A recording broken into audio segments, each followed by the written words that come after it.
A scorching Arizona morning, 2 missing Apache girls, and a sheriff who risks everything to save them. But when their fierce young mother emerges from the desert bloodied, breathless, and still fighting, fate ties their lives together. What began as a rescue becomes a battle for survival. And an unexpected bond? Let's get started. The Arizona heat shimmered across the dry ridges, turning the land into a wavering ocean of dust and red earth, when Sheriff Luke Arden spotted 2 tiny figures, stumbling along an abandoned trail just past midday. They moved like shadows barely upright, their small feet dragging through sand and gravel. As he rode closer, he saw 2 Apache girls no older than 6 clutching each other, their faces streaked with dirt and sunburn, their bodies trembling from thirst and fear. Luke felt his chest tighten at the sight, knowing the desert could swallow children within hours if help did not come fast. Luke dismounted in one swift motion, lifting both girls before their legs buckled beneath them. They leaned into him, weak but trusting, as though sensing safety in his steady heartbeat. When he asked their names, their voices were thin like wind against stone. They whispered Suri and Lona, barely audible above the desert cicadas. Luke gave them water from his canteen, watching their small hands shake as they drank. Their chests rose and fell unevenly from exhaustion, but strength flickered slowly into their dark eyes like embers trying to reignite. Once they could speak clearer, the older girl, Lona, lifted her hand toward the far mountains and pointed with a trembling finger. Luke understood without needing words. Someone had attacked their camp at dawn, and the girls had run until they lost their way. Fear clung to them like dust. Luke scanned the horizon for smoke or riders or any sign of pursuit, but the landscape lay painfully silent. He gathered the girls into his arms again, mounting his horse and turning toward his outpost. Cabin hidden between 2 jagged hills. The outpost was small, built of old timbers and layered stone, with a narrow porch that faced the desert. Luke pushed the door open with his shoulder, carrying the girls inside, where a faint coolness remained from thick adobe walls. He set them down on blankets, giving more water and stripping off their torn sandals. The younger girl, Suri, pressed her cheek to his arm, refusing to let go. Luke felt the weight of responsibility settle over him like desert heat. These girls had survived something meant to destroy them. As the afternoon stretched into evening, the cabin filled with the sound of quiet breathing and the soft rustle of blankets as the girls dozed for the first time in hours. Luke stood watch at the window, scanning each ridgeline. He had seen raiders before, men who moved through camps like fire, leaving only ashes behind. But something about this attack felt different. It was too close, too deliberate, too timed. Luke sensed these girls had not escaped by chance, but by courage and instinct. Someone had tried to find them and failed only for now.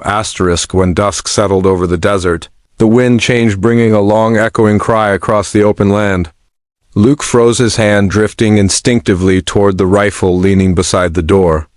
The 2 girls stirred at the sound, their shoulders stiffening. They exchanged a quick glance, a silent understanding born from fear and hope intertwined.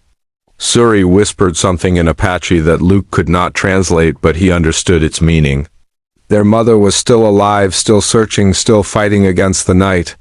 Luke stepped onto the porch, letting the desert wind wash across his face. He narrowed his eyes, scanning the distant ridges for movement. Desert storms gathered on the horizon, building slow towers of dark clouds. Lightning flashed, but faintly, as though warning of what was coming. Luke knew survivors often returned to the last place they sensed their lost ones. If their mother lived, she would come this way.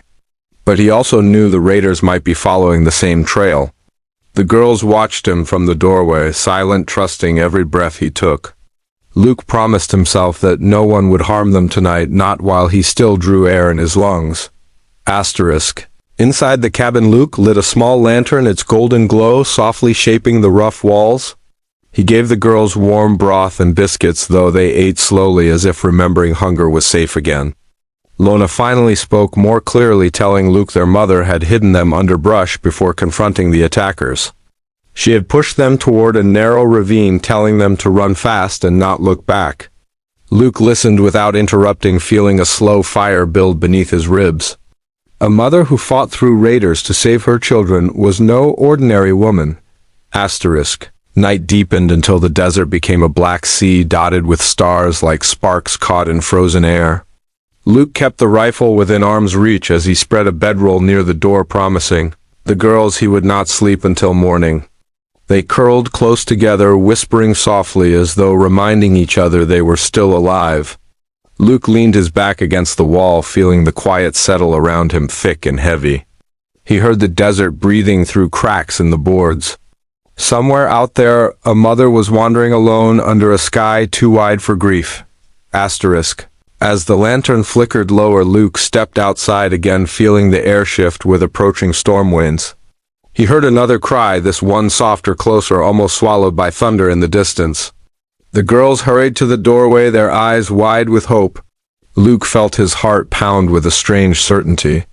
Their mother was out there, moving through darkness and danger, searching with the strength only desperation could give. The night was running out, and so was her strength. Luke gripped the rifle tighter, preparing himself. Whatever came toward his outpost, he would face it first for them. The first pale light of dawn spread across the desert like a slow breath when Luke stepped onto the porch and heard footsteps rushing over the ridge.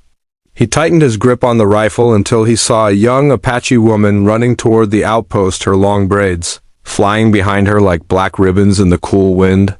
Her chest heaved, her eyes blazed with fear and determination, and dust clung to her limbs as if she had traveled through hell. Luke lowered the rifle slowly, recognizing desperation, not threat, in every step she took toward him and the children inside. The moment the girls spotted her, they cried out in voices cracked by thirst and fear. They ran from the doorway with small, staggering steps and collided into her arms with a force that nearly brought her to her knees. She held them tightly, kissing their hair, whispering soft words only mothers know, the kind that stitch broken hearts back together. Luke watched from a distance, struck by her strength, her youth, her fierceness. She looked no older than 25. Yet carried the weight of survival like a warrior who had lived a lifetime of battles. For several minutes she did not look at Luke, all her world focused on the two trembling girls clinging to her. When they finally loosened their grip, she lifted her gaze toward the sheriff, her eyes still guarded but filled with gratitude. She said her name was Nayeli, her voice low and steady, and she explained how she had fought off the raiders alone, using every scrap of instinct and courage she had before losing the trail of her daughters in the vast desert. Luke listened quietly, seeing the exhaustion in her movements and the fire unbroken in her spirit. Nayeli stepped closer, offering him a nod that held more meaning than any long speech. She asked softly how he found them, and Luke described how the girls had wandered along an abandoned trail, dehydrated and terrified but alive. As she listened, her shoulders trembled, the fear of what almost happened passing through her like a long shadow. When she learned that Luke had carried them, fed them, and watched over them through the night, something in her eyes changed. The walls she built in fear and grief lifted just enough for trust to find a way through. Luke guided her inside, offering water, blankets, and space for the girls to rest. As Nayeli settled them onto the bedrolls, she kept one hand on each child as if fearing they would disappear again. Luke stepped back, giving them privacy, but he could not help admiring the fierce tenderness in her every gesture. She was young, but carried herself with the quiet dignity of someone who had learned to fight for every breath. When the girls finally fell asleep, she stepped outside with Luke, letting the morning sun warm the chill from her skin. Together, they sat on the porch steps, facing the wide stretch of land. The storm from the night before had passed, leaving the desert washed clean in gold and blue. Nayeli spoke in slow, quiet words about the raiders who had come for their campmen who hunted families for trade and profit. She had fought with a knife and bare hands, just long enough to hide her girls, but not long enough to save her people. Luke felt anger rise in him, anger at men who preyed on the vulnerable, anger at a land where justice came too slow and too late. He promised her he would track the raiders and bring them to justice or die trying. For a moment, Nayeli studied him with eyes that weighed truth from foolish promises. When she realized he meant every word, her expression softened like dawn easing into daylight. She reached out, touching his wrist lightly, a gesture of trust and respect, rare between an Apache woman and a white lawman in those days. Luke felt the warmth travel through him, surprising and steady, something alive and new, like a spark landing on dry grass with the promise of flame. The morning grew warmer as they prepared for what came next. Luke offered them a safe place to stay at the outpost until he could return from his search. Nayeli hesitated, torn between staying with her daughters and fighting her enemies, but Luke told her gently that her strength now was needed beside them, not on the field. The girls needed their mother alive, not wounded, not lost again. At last, Nayeli agreed, her gaze drifting toward the horizon as though promising she would reclaim her home, but not at the cost of her daughter's safety. Hours passed quietly as the children slept safe for the first time since the attack. Nayeli sat near them, humming ancient Apache lullabies that filled the small cabin with something tender, something healing. Luke watched from the porch, sharpening his rifle, checking the saddle, tightening his boots, preparing for the hunt ahead. But as he worked, he felt the weight of his duty shift. It was no longer simply justice for nameless victims. It was for Nayeli, for Suri, for Lona, for a family that had found its way into his heart before. Sunrise. When Luke saddled his horse to leave, the girls woke, crying out for him not to go. Nayeli touched their hair, whispering reassurance before she turned to Luke. Her voice trembled yet held fierce honesty, as she said that he had already given them more than any stranger ever had. She told him that if he returned alive, the desert would no longer feel as empty for her. Luke met her gaze, understanding the promise hidden in her words.